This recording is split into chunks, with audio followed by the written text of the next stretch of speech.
Good morning, boys and girls. Today is Tuesday, January 19th, 2021. I miss you so much, and I can't wait to see you all on Zoom tomorrow. I hope, Joseph, you had a great birthday, and we can't wait to sing to you on Wednesday. All right, I just wanted to go over a couple things for today and then read you a story. Are you ready? Okay.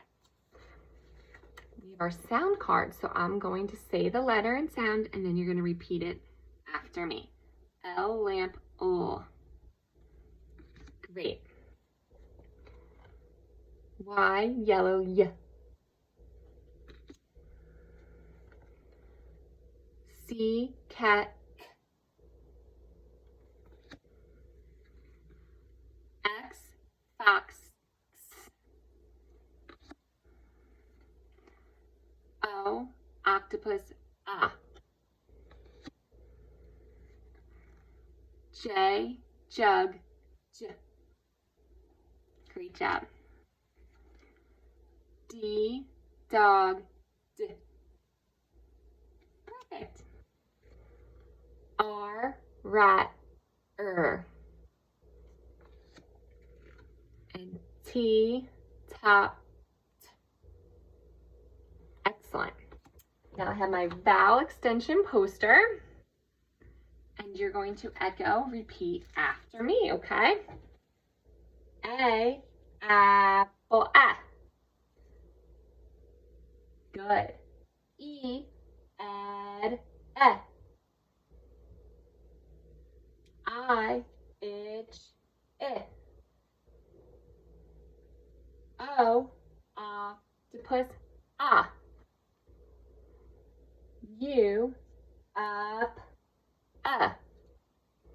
Excellent. So these are our vowels, right? A, E, I, O, and U. Great job. Okay, today we're going to learn to write the letter M.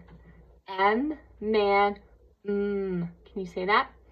M, man, So I'm going to find my M card.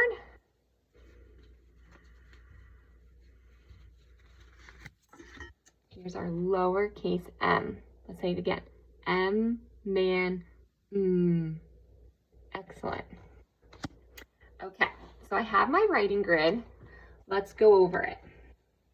We have our skyline, our plane line, our grass line, and our worm line. Okay, and now I'm going to practice writing the lowercase m. And you're going to practice after this on your homemade worksheet that has your first and last name and the lowercase m's on it, okay? All right, we're going to start at the plane line and go down to the grass line. You're going to trace back up to the plane line and make a hump. Then you're going to trace again back up to the plane line and make another hump. M, man, Good job.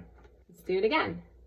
Point to the plane line, come down to the grass line, trace back up to the plane line, and make a hump. Then you're going to trace again back up to the plane line and make another hump. M, man, Excellent. Okay, we're going to do it 2 more times together, okay? We point to the plane line. We draw a straight line down to the grass line. Trace back up to the plane line and make a hump. Trace back up to the plane line and make another hump. M, man, Okay, one more time.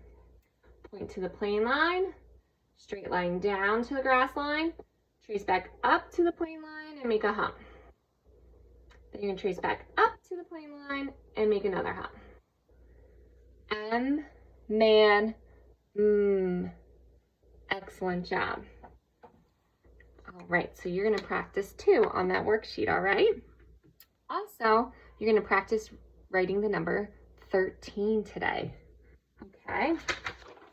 13. 1 and 3. Let's count to 13 together, okay? 1, 2, 3, 4, 5, 6, 7, 8, 9, 10, 11, 12, 13. Great job. So practice writing that today on the worksheet, okay, from Super Teachers Worksheets. And then later in the week, we're going to review telling time to the hour, okay? It's going to be a fun lesson with some clocks. And then now I'm going to read to you Snowman Magic. Are you ready? I hope we get some snow this winter season. It had been snowing all day. Snowing, snowing, snowing. George was bored. There was no school, so he needed something to do. He kept looking out the window. Would it ever stop?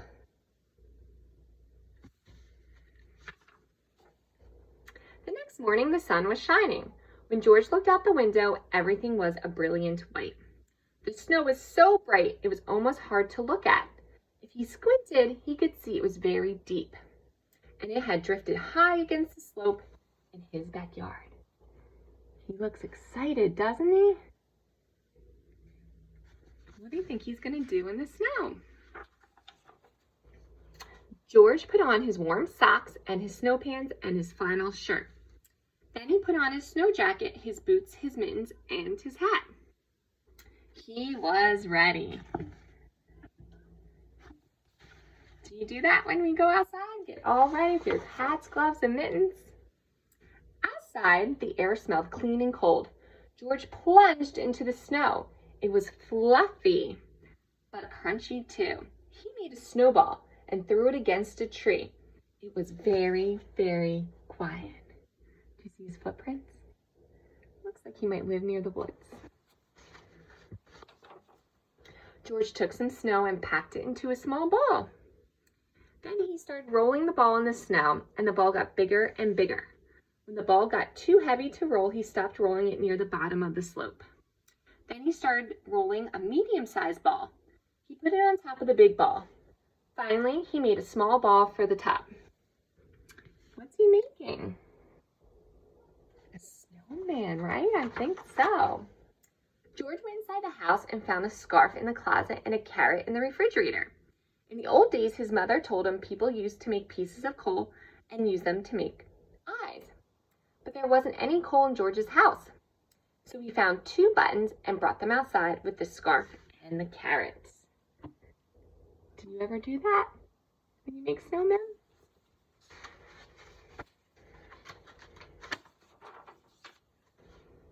He carefully pushed the buttons into the small ball near the top.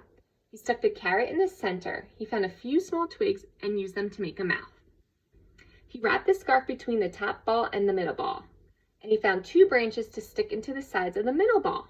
And it was a perfect snowman. George turned his head. He thought he saw the snowman smiling at him. Could it be?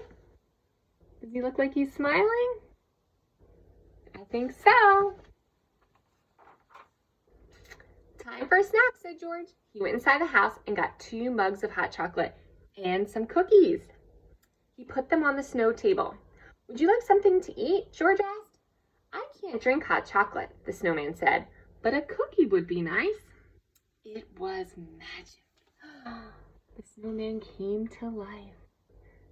What would he do if he ate that hot chocolate? What would happen to the snowman? He would melt, right?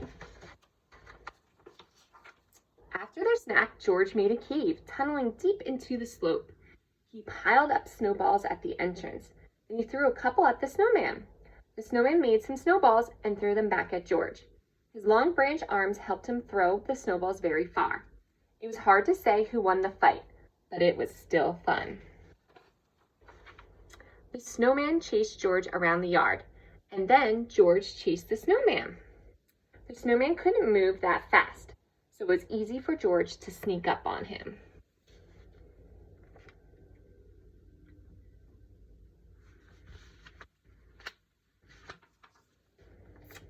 It was starting to get dark. George didn't want to go inside, but but his mother was calling him. "Goodbye, snowman," he said. "I will see you tomorrow." George thought he heard the snowman say, "Good night."